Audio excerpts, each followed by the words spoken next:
Latest खबरें पाने के लिए कल्याण टुडे चैनल को सब्सक्राइब करें और नोटिफिकेशन पाने के लिए बेल आइकॉन बजाएं।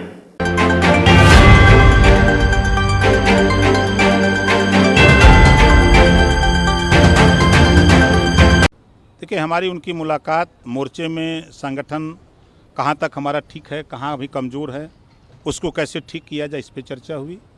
दूसरा, प्रदेश में कहाँ कहाँ हम लोग कार्यक्रम करें, उस पे चर्चा हुई। और आने वाले दिनों में और कौन कौन से दल अपने साथ जोड़ा जाए, इस पे चर्चा हुई है। कौन कौन से दल जुड़ने की भी बात हुई है, क्योंकि आप तो कह रहे हैं कि आप बीजेपी से नहीं जुड़ेंगे, तो उसके अलावा और भी जो दल हैं वो कह रहे हैं कि चाहे बसपा ने कहा है कि वो किसी और के साथ मिलकर 2022 का इलेक्शन नहीं लड़ेंगे, तो किन दलों की आप बात कर रहे हैं? देखिए, कांग्रेस भी चिल्ला रही है, सपा भी चिल्ला रही है, बसपा भी चिल्ला रहे। ऐसा नहीं है, वो बसपा के बात से मत आइए, अंदर पढ़िएगा तब मिलेगा। ये सभी लोग चाह रहे हैं कि छोटे दलों से समझौता हो।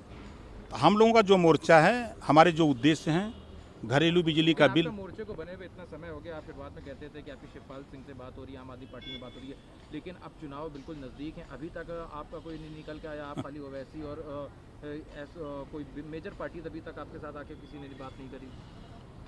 देखिए, हमारे साथ हमने प्रेस वार्ता करके बाबू सिंह कुशवाहा, इसरा पटेल, प्रेमचंद प्रजापति, बाबूराम पाल, रामसागर बिंद, रामकरण कश्यप, अनिल चौहान को आपके सामने पेश कर चुके हैं। अब वो लोग अलग अलग क्षेत्र में काम करते हैं, जगह जगह जहाँ जिसकी ज़रूरत है वहाँ काम पे लगाया गया है। हम खाली आदमी हैं, हमारी टीम बड़ी हो गई है, थोड़ा ज़्यादा दिन से काम। आपके मोर्चे को एक मेजर अपोजिशन नहीं देखा जाता उत्तर प्रदेश में, इतने जुड़ने के बावजूद भी। तो फिर चिंता किस बात की लोगों की है?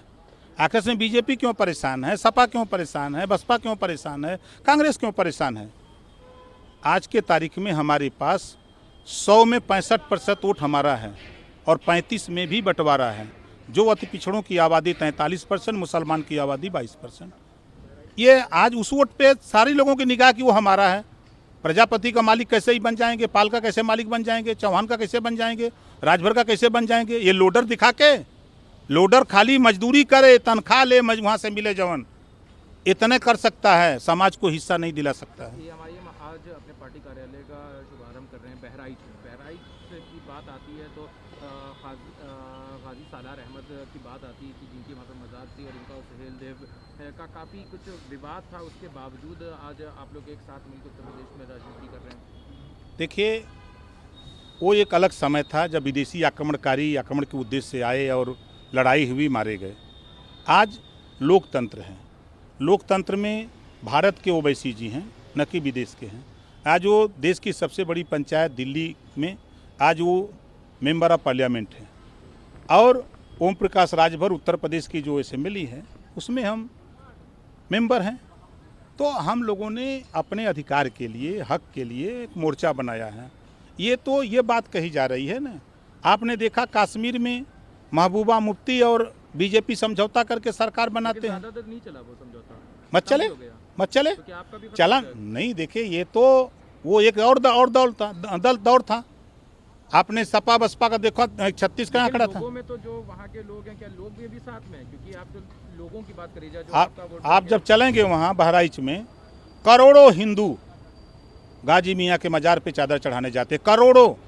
मेरे साथ चलिए, मैं दिखा दूँ, जिस दिन चलिए। आस्था अलग अलग है, जो जहाँ मानता है वहाँ अपना वो जाता है। कल मंत्रिमंडल विस्तार हुआ है, उत्तर प्रदेश के 7 मंत्रियों को केंद्र में शामिल किया गया है। आप किस तरीके से देखते हैं कि अगर मतलब आपकी इतनी ज़्यादा महत्वाकांक्षा है कि बीजेपी से अलग हो गए, आज अगर होते तो शायद आपको भी उसमें शामिल किया जाता? देखिए, हम लालची नहीं हैं, पहली बात। दूसरी बात कि मंत्रिमंडल विस्तार से साफ जाहिर हो गया कि नाकामी अपनी छुपाने के लिए फिर नए मंत्री बनाए गए हैं। स्वास्थ्य मंत्री हटाए गए, जो जनता की मूल समस्या है। स्वास्थ्य मंत्री हटाए गए, जो जनता की मूल समस्या है। ये इससे हटाए गए लोग हैं, और तमाम जो मंत्री हटाए गए हैं इनके, ये नाकामी प्रदर्शित करती है। कोरोना जैसी महामारी में गंगा जी में लाशें तैर रही थी। उस समय यूपी के मुख्यमंत्री और देश के प्रधानमंत्री बंगाल में वोट मांग रहे थे। जब लोग ऑक्सीजन मांग रहे थे, वेंटिलेटर मांग रहे थे, तब ये लोग वोट मांग रहे थे। किस मुंह से जाएंगे? ये जिनको बनाए हैं 2 साल इनको किनारे कहाँ लगा के रखे थे कि चुनाव आ रहा है तो अब इनको हम दिखाएंगे चेहरा। ये सब दगे हुए कारतूस हैं। पहले कहा था कि लेटेस्ट खबरें पाने के लिए कल्याण टुडे चैनल को सब्सक्राइब करें और नोटिफिकेशन पाने के लिए बेल आइकॉन बजाएं।